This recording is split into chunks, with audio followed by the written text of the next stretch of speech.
Medical ఎమర్జెన్సీస్లో sepsis అనేదాన్ని ప్రధానంగా చెప్పుకోవాల్సి ఉంటుంది. సెప్టిక్ షాక్కి గురయ్యి మరణానికి చేరువయ్యే వాళ్ళని కూడా చూస్తుంటాం. సెప్సిస్ అనేది బాడీలో ఇతర ఇన్ఫెక్షన్స్ వల్లనే గురవుతూ ఉంటారా? సెప్సిస్కి కారణాలు ఏంటి?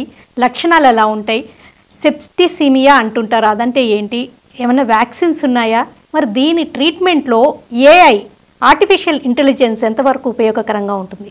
ఈ వివరాలన్నీ అందించడానికి Apollo hospitals intensivist and HOD of critical care specialist doctor K Subbareddy garu మనతో ఉన్నారు. ఆయన అడిగి మరిన్ని విషయాలు తెలుసుకుందాం. నమస్తే sir, welcome to the show. నమస్తే అండి. ఈ సెప్సిస్ అనే కండిషన్ గురించి వింటుంటామండి. అదే మరి వయసు పైబడిన వాళ్ళకే వస్తుందా, చిన్న వాళ్ళకి వస్తుందా? అసలు ఏంటి అదంటే ఏంటంటారు? సెప్సిస్ అంటే అండి, ఇన్ఫెక్షన్ మనకి బాడీలోకి వెళ్ళినప్పుడు ఆ ఇన్ఫెక్షన్ లైఫ్ థ్రెటనింగ్ అంటే ప్రాణాపాయంగా మారడాన్ని రకరకాల ఆర్గాన్స్ ఎఫెక్ట్ అయ్యి ఆర్గాన్స్ ఫెయిల్ అయ్యేటప్పుడు మనము సెప్సిస్ అంటాం అనమాట. Organ failure because of infection అని అంటాము. అంటే ఇది ఎవరిలో అయినా రావచ్చు, పెద్దల్లో రావచ్చు, చిన్న వాళ్ళల్లో రావచ్చు. కానీ కొన్ని రిస్క్ ఫ్యాక్టర్స్ ఉంటాయండి.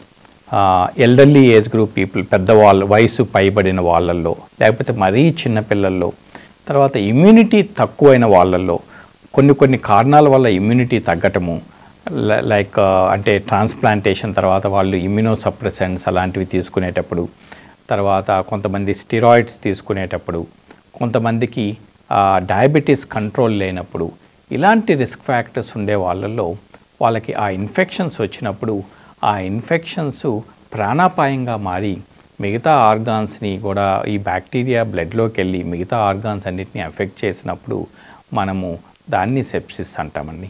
అంటే ఇది ప్రధానంగా బ్యాక్టీరియల్ ఇన్ఫెక్షనేనా? ఈ ఇన్ఫెక్షన్ అనేది దేనివల్లైనా రావచ్చండి. అంటే బ్యాక్టీరియా వల్ల రావచ్చు, వైరస్ వల్ల రావచ్చు, ఫంగై వల్ల రావచ్చు. కానీ ఎక్కువగా మనం చూసేది బ్యాక్టీరియల్ ఇన్ఫెక్షన్స్. ఈ బ్యాక్టీరియల్ ఇన్ఫెక్షన్స్ వల్ల సెప్సిస్లోకి వెళ్ళేదానికి అవకాశం ఉంటుంది. కానీ వైరల్ సెప్సిస్ అంటాము, ఫంగల్ సెప్సిస్ అంటాము, కానీ ఇవి కొంచెం రేర్గా వస్తాయి. ఈ బ్యాక్టీరియాని బ్లడ్లోకి వెళ్ళినప్పుడు ఆ బ్లడ్లో నుంచి రకరకాల ఆర్గాన్స్కి స్ప్రెడ్ అయ్యే అవకాశం ఉంటుంది. సో దీన్ని బ్యాక్టీరియమియా అంటాం అనమాట. మనము బ్యాక్టీరియాని మన బ్లడ్లో కానీ ఐసోలేట్ చేయగలిగితే కల్చర్ చేసినప్పుడు, సో మనం ఆ కల్చర్ పాజిటివిటీ వస్తే మనం బ్యాక్టీరియమియా అంటాము.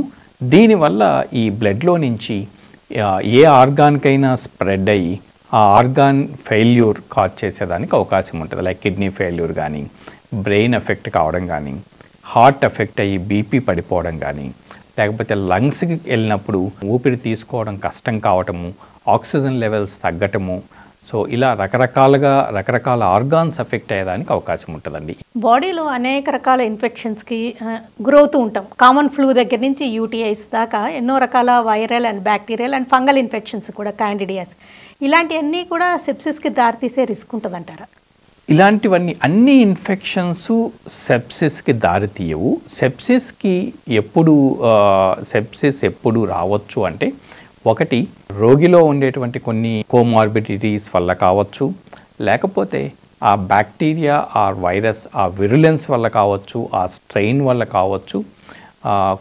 కొంతమందిలో మాత్రమే ప్రాణాంతకంగా మారేదానికి అవకాశం ఉంటుందండి. అందరిలో ప్రాణాంతకంగా మారుతుంది ఇన్ఫెక్షన్ అని చెప్పలేము. కాకపోతే కొన్ని రిస్క్ ఫ్యాక్టర్స్ ఉంటాయి. ఆ రిస్క్ ఫ్యాక్టర్స్ని బట్టి మనం ప్రిడిక్ట్ చేయొచ్చండి. ఎవరు తొందరగా రికవర్ అవుతారు, ఎవరు తొందరగా రికవర్ కారు, ఎవరు ఎక్కువగా సీరియస్ అయ్యేదానికి అవకాశం ఉంటుంది, ఎవరు ఐసీయూలో అడ్మిట్ అయ్యేదానికి అవకాశం ఉంటుంది. ఇలాంటివి మనము ప్రిడిక్ట్ చేయొచ్చు. మీరు అన్నట్టు వైరల్ ఫ్లూ దగ్గర నుంచి యూరినరీ ట్రాక్ట్ ఇన్ఫెక్షన్, ఈ వైరల్ ఇన్ఫెక్షన్స్ వచ్చినప్పుడు, ఈ వైరల్ ఫ్లూ వచ్చినప్పుడు అందరూ సిక్ కారండి. ఇప్పుడు మనం కోవిడ్లో కూడా చూసుకున్నాం. కొంతమంది సిక్ అయ్యి ఐసీయూకి వెళ్ళేవాళ్ళు. ఆ కొంతమంది ఈ ఇన్ఫెక్షన్కి బాడీ ఎలా రెస్పాండ్ అవుతుంది అనేది చాలా ఇంపార్టెంట్ అండి.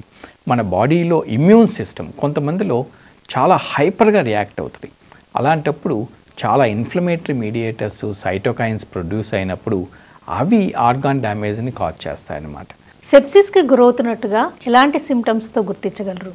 సెప్సిస్ అంటే నేను ముందు చెప్పినట్టు ఇన్ఫెక్షన్ వల్ల ఆ ఇమ్యూన్ సిస్టమ్, బాడీలో ఇమ్యూన్ సిస్టము హైపర్గా రియాక్ట్ అవ్వడం వల్ల ఆర్గాన్స్ డ్యామేజ్ అవ్వడం. ఎలాగా గుర్తించవచ్చు అంటే, ఫీవర్ చాలా ఎక్కువ ఉండటము, తర్వాత బ్రీతింగ్ డిఫికల్టీ ఉండటము, ఊపిరి తీసుకోవడం కష్టంగా ఉండటము, తర్వాత ఆక్సిజన్ లెవెల్స్ తగ్గటము, తర్వాత బ్లడ్ ప్రెషర్ తగ్గటము, తర్వాత కొంతమందిలో లివర్ కూడా ఎఫెక్ట్ అయ్యేదానికి అవకాశం ఉంటుంది, లివర్ ఎఫెక్ట్ కావటము, తర్వాత కిడ్నీ ఎఫెక్ట్ అయ్యేటప్పుడు యూరిన్ అవుట్పుట్ అనేది తగ్గుతుంటుంది అనమాట. వాళ్ళకి యూరిన్ తక్కువ క్వాంటిటీలో వస్తుంటుంది, కొంతమందికి యూరిన్ రాదు. సో ఇలాంటివన్నీ కూడా మనము హార్ట్ రేట్ పెరగటము, గుండెల్లో దడగా ఉండటము, తర్వాత కొంతమందికి బ్రెయిన్కి సోకినప్పుడు వాళ్ళు కొంచెం ఆల్టర్డ్ బిహేవియర్, అంటే మామూలుగా ఉండకుండా వాళ్ళు తెలియకుండా మాట్లాడడము, కొంచెం ఈ ఆల్టర్డ్ బిహేవియర్ ఉండేటప్పుడు మనము ఇవన్నీ కూడా సెప్సిస్కి సంబంధించినటువంటి లక్షణాలు. ముందు ఇన్ఫెక్షన్ వల్ల ఫీవర్ వస్తుంది, ఆ ఇన్ఫెక్షన్ మిగతా ఆర్గాన్స్ని డ్యామేజ్ చేస్తుంటే అది సెప్సిస్ అంటాము. ఇది ఒక ఎమర్జెన్సీ అండి, వెంటనే హాస్పిటల్కి వెళ్ళటము చాలా ఇంపార్టెంట్ అండి. ఈ కండిషన్లో ఎంత త్వరగా ట్రీట్మెంట్ అందితే అంత త్వరగా బయటపడతారు. గోల్డెన్ అవర్ అంటామండి. ఎంత తొందరగా కానీ మనం యాంటీబయాటిక్ ఇవ్వగలిగితే అంత వీళ్ళని సేవ్ చేసేదానికి అవకాశం ఉంటుందండి. ఆ యాంటీబయాటిక్ ఇవ్వటం కానీ డిలే అవుతుంటే ఆ మోర్టాలిటీ అనేది పెరుగుతూ ఉంటుందండి. ఒక్కొక్క గంట మనం డిలే చేసే కొద్దీ 7% మోర్టాలిటీ అనేది పెరుగుతుందండి. అందుకని ఫస్ట్ మనం సెప్సిస్లో మనం ఇవ్వాల్సింది యాంటీబయాటిక్. ఆ యాంటీబయాటిక్ కూడా అప్రాప్రియేట్ యాంటీబయాటిక్, ఏదంటే అది యాంటీబయాటిక్ ఇవ్వటం కాదు, ఆ పర్టికులర్ ఇన్ఫెక్షన్కి ఇవ్వగలిగినటువంటి యాంటీబయాటిక్. లేకపోతే కొంతమంది మనం అనుకున్నట్టు వైరల్ సెప్సిస్ అయితే యాంటీవైరల్, లేదు ఫంగల్ ఇన్ఫెక్షన్ అంటే యాంటీ ఫంగల్. కరెక్ట్ టైంలో కానీ మనం ఇవ్వగలిగితే వాళ్ళని సేవ్ చేసినట్టు అవుతామండి. కామన్గా బ్లడ్ ఇన్ఫెక్షన్స్ అని అనుకుంటూ ఉంటారు, అదేనా సెప్సిస్ అంటే? చాలామంది బ్లడ్ ఇన్ఫెక్ట్ అయిందని లేమని అనుకుంటూ ఉంటారు, ఇది చాలా మంచి క్వశ్చన్ అండి. సెప్సిస్ అంటే జస్ట్ బ్లడ్ ఇన్ఫెక్షన్ కాదండి.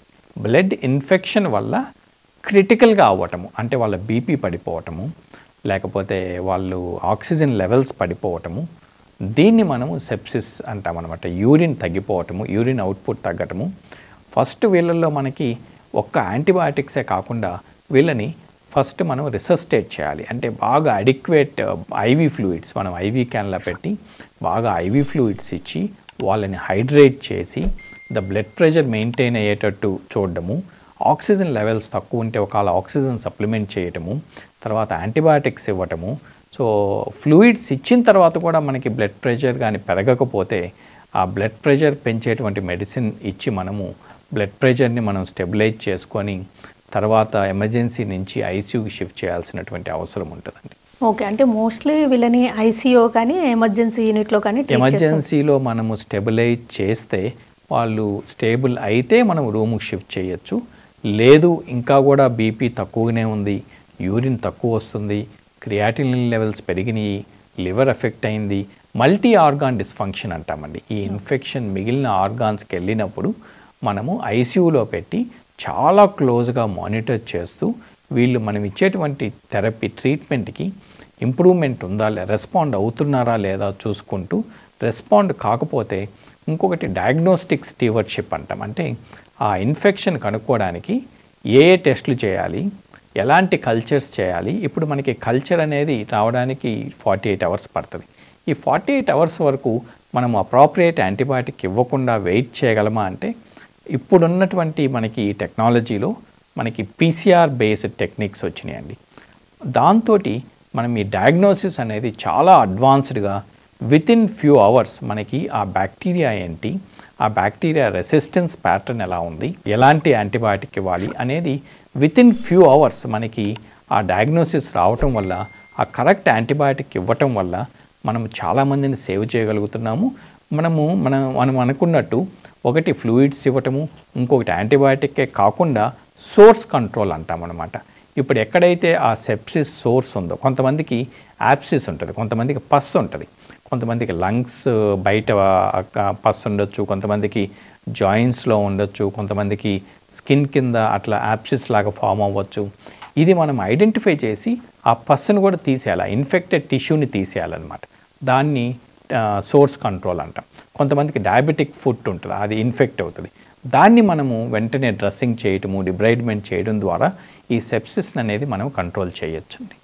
సెప్టిక్ షాక్ అని, సెప్టిసిమియా అని కూడా వింటుంటామండి, అవేంటి? Septic shock and severe sepsis ఈ రెండు కూడా సివియర్ లైఫ్ థ్రెటనింగ్ కండిషన్స్ అండి. ఎప్పుడైతే మరీ ఈ సెప్సిస్ అనేది ప్రాణాంతకం అవుతుందో దాన్ని మనము సెప్టిక్ షాక్ అంటాం. అంటే బీపీ బ్లడ్ ప్రెషర్ పడిపోవటం. ఆ బ్లడ్ ప్రెషర్ పడిపోవటం అనేది అది ఒక డేంజరస్ సిగ్నల్ అండి. అంటే మోర్టాలిటీ వీళ్ళల్లో 40% మోర్టాలిటీ ఉంటుందండి. ఆ సెప్టిక్ షాక్ అనేది మనం ఇనిషియల్గానే మనం ఐడెంటిఫై చేసి కరెక్ట్గా ఫ్లూయిడ్స్ ఇచ్చి వాళ్ళ బ్లడ్ ప్రెషర్ పెంచడానికి మెడికేషన్స్ ఇస్తూ కొంతమందికి స్టెరాయిడ్స్ కూడా ఇవ్వాల్సి వస్తుందండి ఆ బ్లడ్ ప్రెషర్ పెంచడం కోసం. ఇది చేయకపోతే మోర్టాలిటీ అనేది చాలా ఎక్కువ ఉంటుందండి. ఈ సెప్టిక్ షాక్ వల్ల బ్లడ్ ప్రెషర్ పడిపోవటం వల్ల మిగతా ఆర్గాన్స్ కూడా బ్లడ్ సప్లై లేకపోవటం వల్ల మళ్ళా ఈ కిడ్నీ కానీ లివర్ కానీ బ్రెయిన్ కానీ ఎఫెక్ట్ అవ్వటము, తర్వాత వాళ్ళు పెరిఫరీస్ అన్నీ కాళ్ళు చేతులు చల్లబడిపోవటము, వాళ్ళకి పల్స్ కూడా వీక్ అవ్వటము, పల్స్ దొరకపోవటము, ఇలాంటివన్నీ కూడా లైఫ్ థ్రెటనింగ్ అనమాట. వీళ్ళని వెంటనే ఎమర్జెన్సీ నుంచి మనకి ఐసీయూకి షిఫ్ట్ చేసుకొని వాళ్ళ beat to beat blood pressure monitor చేసుకుంటూ వీళ్ళని చాలా క్లోజ్గా మానిటర్ చేస్తూ ఉండాలండి. సెప్సిస్లో రకాలు కూడా ఉంటాయి అంటారు? అవునండి. నేను ముందు చెప్పినట్టు viral sepsis, bacterial sepsis, fungal sepsis ఇలాంటివి కాకుండా ఇంకా మనకి ఈ సెప్సిస్లో రకాలంటే septic shock, severe sepsis and sepsis. Septic shock అనేది అన్నిటికంటే డేంజరస్. సివియర్ సెప్సిస్ అంటే మనకి ఈ ఇన్ఫెక్షన్ వల్ల ఆర్గాన్స్ అన్నీ ఎఫెక్ట్ అయినప్పుడు దీన్ని సివియర్ సెప్సిస్ అంటాము. ఇనిషియల్ స్టేజెస్లో మనము సెప్సిస్ అంటాము. సెప్టిక్ షాక్ అనేది లాస్ట్ స్టేజ్, థర్డ్ స్టేజ్ అండి. స్కిన్ సెప్సిస్ అంటారు, అదేంటండి? మనకి ఈ డయాబెటిక్ పేషెంట్స్లో ఇమ్యూనిటీ తక్కువ ఉండే వాళ్ళల్లో ఈ స్కిన్లో ఉండేటువంటి బ్యాక్టీరియా, స్టాఫిలోకోకస్ బ్యాక్టీరియా కానీ స్ట్రెప్టోకోకస్ బ్యాక్టీరియా కానీ ఒక్కొక్కసారి ఆ ఇన్ఫెక్షన్ కాజ్ చేస్తుంటుందండి. ఒక్కొక్కసారి హెయిర్ ఫాలికల్ ఇన్ఫెక్షన్స్. సో ఇవి కొంతమందిలో సెప్సిస్ కాజ్ చేయడానికి అవకాశం ఉంటుంది. అది మనము యాంటీబయాటిక్సే కాకుండా ఎక్కడైతే ఆ యాప్సిస్ అనేది, ఆ పస్ అనేది కలెక్ట్ అయిందో దాన్ని కూడా మనం వెంటనే సర్జన్ని పిలిచి సర్జన్ చేత దాన్ని డ్రైన్ చేయించాల్సిన అవసరం ఉంటుందండి. సెప్సిస్ ట్రీట్మెంట్లో ఏమన్నా అంటే డిలేస్ అవ్వడం వలన, లేకపోతే వాళ్ళు లేట్గా గుర్తించడం వలన కొంతమంది మరణానికి గురవడం కూడా చూస్తుంటాం. ఎందుకు ఇలా జరుగుతుంది అంటారు? ఈ సెప్సిస్లో మరణాల సంఖ్య చాలా ఎక్కువ ఉంటుందండి. ఒకటి ఐడెంటిఫికేషన్ అనేది ఎర్లీగా చేయకపోవటము. ఇప్పుడు మనకి వేరే కంట్రీస్లో చూసుకున్నట్టయితే చాలా చోట్ల వాళ్ళకి సెప్సిస్ కోడ్ అనేది ఉంటుందండి. అంటే మనకి స్ట్రోక్ కోడ్ అన్నట్టు స్ట్రోక్ కోడ్ కానీ లేకపోతే హార్ట్ అటాక్ వచ్చినప్పుడు కానీ రెస్పాండ్ అయినంత త్వరగా సెప్సిస్ పేషెంట్స్లో అంత రెస్పాన్స్ అనేది అంత త్వరగా వాళ్ళు హాస్పిటల్కి రావటము జరగదు. అంటే ఫీవర్ ఉంది కదా అని చెప్పి ఇంట్లోనే వాళ్ళు పారాసిటమాల్ ట్యాబ్లెట్ తీసుకోవటము, లేకపోతే అక్కడ లోకల్ ఫిజిషియన్తో మాట్లాడి అక్కడ ట్రీట్మెంట్ తీసుకోవటము కానీ సరిగా మానిటర్ చేయకపోవటము. సో తగ్గనప్పుడు మళ్ళీ వెంటనే రెస్పాండ్ కావటము, ఇలా మళ్ళీ వెంటనే హాస్పిటల్కి వెళ్ళటము, ఇలాంటివి చేయకపోవటం వల్ల ఆ డిలే వల్ల నేను చెప్పినట్టు ప్రతి గంటకి మనకి యాంటీబయాటిక్ డిలే చేసే కొద్దీ మోర్టాలిటీ పెరుగుతుంది. ఒకటి ఐడెంటిఫికేషన్లో ప్రాబ్లం ఉంది, ఇంకొకటి డయాగ్నోసిస్, ఏ రకమైనటువంటి ఇన్ఫెక్షన్ అనేది కనుక్కోవడంలో మనకి అడ్వాన్స్డ్ డయాగ్నోస్టిక్ టెక్నిక్స్ కానీ లేకపోతే ట్రీట్మెంట్ అనేది డిలే అవుతుంది. ఇంకొకటి రిసోర్సెస్ ఉండకపోవటము. అందరికీ దగ్గరలో మంచి డాక్టర్సు, హాస్పిటల్, తర్వాత హాస్పిటల్కి అటాచ్డ్గా అడ్వాన్స్డ్ ల్యాబ్ ఉండకపోవటము. ఈ సమస్యకి తప్పనిసరిగా advanced ICU and extra care అవసరం అంటారా? ఒక టీం వర్క్ లాగా చేయడం తప్పనిసరి అంటారా? ఇలాంటి పేషెంట్స్కి మల్టీ డిసిప్లినరీ టీమ్, అంటే ఒక డాక్టర్ ట్రీట్ చేసేది కాదండి ఇది. ఇప్పుడు సెప్సిస్తో పేషెంట్ వచ్చినప్పుడు ఫస్ట్ ఎమర్జెన్సీ ఫిజిషియన్స్ ఎమర్జెన్సీలో వాళ్ళని రిసస్టేట్ చేసి ఫ్లూయిడ్స్ ఇచ్చి వాళ్ళ వైటల్స్ అన్ని స్టెబిలైజ్ చేసి తర్వాత ఇంటెన్సివ్ కేర్ యూనిట్కి షిఫ్ట్ చేస్తారు. ఇలాంటి ఇంటెన్సివ్ కేర్ యూనిట్లో అడ్వాన్స్డ్ ఇంటెన్సివ్ కేర్ యూనిట్ కానీ చూసుకున్నట్టయితే ఏ ఆర్గాన్ ఫెయిల్ అయినా దానికి మనము సపోర్ట్ చేయాలి. ఇప్పుడు కిడ్నీస్ ఫెయిల్ అయినప్పుడు నార్మల్ డయాలిసిస్ అనేది సరిపోదండి. ఎందుకంటే బ్లడ్ ప్రెషర్ తక్కువగా ఉండేటప్పుడు డయాలిసిస్ చేస్తే ఇంకా బ్లడ్ ప్రెషర్ డ్రాప్ అయ్యి కార్డియాక్ అరెస్ట్ అయ్యేదానికి అవకాశం ఉంటుంది. సో బ్లడ్ ప్రెషర్ మెయింటైన్ చేస్తూ న్యాచురల్ కిడ్నీ లాగా డయాలసిస్ చేసే మిషన్ సిఆర్ఆర్టీ మిషన్ అంటాము. అలాంటి సిఆర్ఆర్టీ మిషన్ కానీ కొంతమందికి బీపీ ఎంత ప్రయత్నం చేసినా మెయింటైన్ చేయడం అనేది కష్టమవుతుంది. వీళ్ళల్లో ఒక్కొక్కసారి మనము ఎక్మో పెట్టాల్సి వస్తుంది. ఒక్కొక్కసారి 2 రకాల ఎక్మోస్ ఉంటాయన్నమాట. లంగ్స్ కంప్లీట్గా డ్యామేజ్ అయినప్పుడు మనకి వెంటిలేటర్ పెట్టిన ఆక్సిజన్ లెవెల్స్ మెయింటైన్ కానప్పుడు వీళ్ళని వివి ఎక్మో అని ఉంటుంది. ఆ వివి ఎక్మో పెట్టి ఆక్సిజన్ లెవెల్స్ మెయింటైన్ చేయటము, లేదు బ్లడ్ ప్రెషర్ కూడా మెయింటైన్ కావట్లేదు అంటే అప్పుడు విఏ ఎక్మో అనేది ఉంటుంది.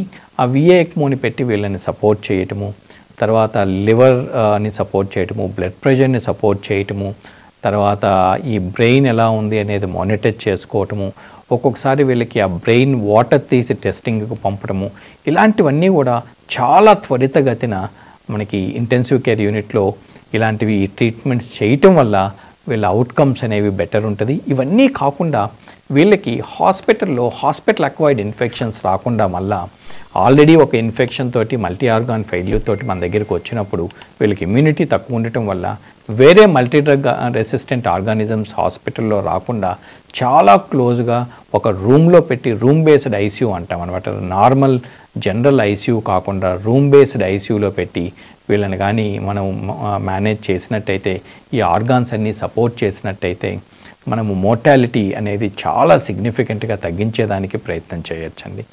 అండ్ ఈ ట్రీట్మెంట్స్లో అడ్వాన్సెస్ అంటే ఇంకేంటండి? నవేడేస్ ఏఐ కూడా యూజ్ చేయగలుగుతున్నారా? దీంట్లో ఆర్టిఫిషియల్ ఇంటెలిజెన్స్ అనేది చాలా క్రూషియల్ రోల్ ప్లే చేస్తుందండి. మా హాస్పిటల్లో మేము ఇప్పుడు ఉన్నటువంటి డేటా మొత్తం అంటే మనకి చాలా కల్చర్ రిపోర్ట్స్ వస్తాయి కదండి. ఇవన్నీ కూడా ఈ కల్చర్ రిపోర్ట్స్ అన్నీ కూడా త్రూ ఆర్టిఫిషియల్ ఇంటెలిజెన్స్ ఆ మిషన్ లెర్నింగ్ ద్వారా ఒక ఆల్గోరిథమ్స్ క్రియేట్ చేసి ఈ ఆర్టిఫిషియల్ ఇంటెలిజెన్స్ అనేది ప్రిడిక్షన్, ఏ పేషెంట్ డిటోరేట్ అవుతారు, ఏ పేషెంట్ డిటోరేట్ కారు అనేది ప్రిడిక్ట్ చేయటము చాలా ఈజీ దీంతో. ఇంకొకటి నేను అన్నట్టు అప్రాప్రియేట్ యాంటీబయాటిక్, దీనికోసం మేము ఆర్టిఫిషియల్ ఇంటెలిజెన్స్ ఉపయోగించి ఎర్లీ యాంటీబయాటిక్ రికమెండేషన్ సిస్టమ్ అనే ఒక సిస్టమ్ని మేము ఒక ఆల్గోరిథంని తయారు చేసి ఈ పేషెంట్కి ఈ ఇన్ఫెక్షన్కి ఈ యాంటీబయాటిక్ అప్రాప్రియేట్ అనేది ఆ డెసిషన్ సపోర్ట్ సిస్టంలో ఏఐ అనేది చాలా క్రూషియల్ రోల్ ప్లే చేస్తుందండి. ఒకటి ట్రీట్మెంట్లో, ఇంకొకటి ప్రిడిక్షన్లో, ఇంకొకటి మానిటరింగ్లో. వీళ్ళకి ఐసీయూలో ఉండేటప్పుడు చాలా డేటా వస్తుంటుంది అనమాట. కిడ్నీకో డేటా వస్తుంటుంది, లంగ్స్కో డేటా వస్తుంటుంది, ఈ వైటల్స్ అవన్నీ కూడా. ఈ డేటా మొత్తము ఆర్టిఫిషియల్ ఇంటెలిజెన్స్ ద్వారా అనలైజ్ చేసి మనము పేషెంట్స్ని ఈ అలర్ట్స్ చాలా త్వరగా మనకి అలర్ట్స్ ఈ ప్రిడిక్షన్ ద్వారా వీళ్ళు డిటోరేట్ కాకుండా ముందుగానే వీళ్ళని ఐడెంటిఫై చేసి ఆ ట్రీట్మెంట్ ఇంకొంచెం ఫాస్ట్గా ఇచ్చి వాళ్ళని సిక్ కాకుండా ఆ మొర్టాలిటీ పెరగకుండా చూసే దాంట్లో ఆర్టిఫిషియల్ ఇంటెలిజెన్స్ చాలా ఇంపార్టెంట్ రోల్ ప్లే చేస్తుందండి. అసలు ఇలాంటి సమస్యలకి గురి కాకుండా వయసు పైబడే కొద్దీ ఏమైనా వ్యాక్సిన్స్ తీసుకోవడం ఏమన్నా బెటర్ అంటారు? చాలా మంచి ప్రశ్న అండి. మనకి వ్యాక్సిన్స్ అంటే ఫస్ట్ మనం అనుకునేది పిల్లల్లో వ్యాక్సినేషన్ అనేది, కానీ ఇప్పుడు బాగా పాపులర్ అవుతుంది అడల్ట్ వ్యాక్సినేషన్ అండి. మనందరం చూసాం కోవిడ్ తర్వాత కూడా ఈ వ్యాక్సినేషన్ మీద చాలా అవేర్నెస్ పెరిగింది. సో ఇప్పుడు మనం కోవిడ్ కాంట్రవర్సీలోకి వెళ్ళట్లేదా, వ్యాక్సిన్స్ ఉపయోగమా లేదా అనేది. ఇప్పుడు కొన్ని వ్యాక్సిన్స్ అడల్ట్లో ఈ సెప్సిస్ని ప్రివెంట్ చేయడానికి చాలా వైటల్ రోల్ ప్లే చేస్తాయండి. మనకి ఎవ్రీ ఇయర్ ఫ్లూ వస్తుంటుందండి. కొంతమందికి స్వైన్ ఫ్లూ వస్తుంటుంది, కొంతమందికి రెగ్యులర్ ఫ్లూ ఉంటుంది. సో వీళ్ళల్లో ఈ ఫ్లూ వ్యాక్సిన్ అనేది ఎవ్రీ ఇయర్ ఒక స్ట్రెయిన్ కొత్త ఫ్లూ వ్యాక్సిన్ వచ్చినప్పుడు అట్లీస్ట్ మనము ఈ వీళ్ళల్లో అంటే ఇమ్యూనో కాంప్రమైజ్డ్ డయాబెటిక్స్, ఎల్డర్లీ పీపుల్లో ఈ ఫ్లూ వ్యాక్సిన్ అనేది ఇండికేటెడ్. ఇంకొకటి న్యూమోకోకల్ వ్యాక్సిన్, నిమోనియా రాకుండా న్యూమోకోకల్ వ్యాక్సిన్ కూడా చాలా ఇంపార్టెంట్, వీళ్ళందరికీ ఇవ్వాల్సి ఉంటుంది. తర్వాత షింగిల్స్ వ్యాక్సిన్, కొంతమందిలో ఆ హెర్పిస్ ఇన్ఫెక్షన్స్ రీయాక్టివేట్ అవుతాయి. ఇవి కాకుండా షింగిల్స్ వ్యాక్సినేషను ఇలాంటివి ఈ వ్యాక్సినేషన్ అడల్ట్స్లో ఇవి చాలా ఇంపార్టెంట్. ఇవి కానీ ఇవ్వగలిగితే మనము ఈ నిమోనియాసు, ఈ ఫ్లూ ఇవన్నీ కూడా రాకుండా మనం ప్రివెంట్ చేయొచ్చు. చాలామందిని సెప్సిస్లోకి వెళ్లకుండానే ఈ వ్యాక్సిన్స్ ద్వారా మనం అరికట్టచ్చండి. పిల్లల్లో కూడా సెప్సిస్ ప్రమాదకరంగా ఉండడం, చాలా సివియర్గా కాంప్లికేషన్స్కి గురి చేయడం కూడా జరుగుతుంది అంటారా? చిన్నపిల్లల్లో కూడా ఈ సెప్సిస్ వచ్చేదానికి అవకాశం ఉంటుందండి. కానీ మరీ చిన్నపిల్లల్లో ఇమ్యూనిటీ తక్కువ ఉండే వాళ్ళల్లో ఇది ఎక్కువగా వచ్చేదానికి అవకాశం ఉంటుంది. ఇంకొకటి వీళ్ళకి ఈ డయేరియల్ ఇన్ఫెక్షన్స్, ఒక్కొక్కసారి వీళ్ళకి డయేరియా రావటము, దానివల్ల బ్లడ్ ప్రెషర్ తగ్గటము.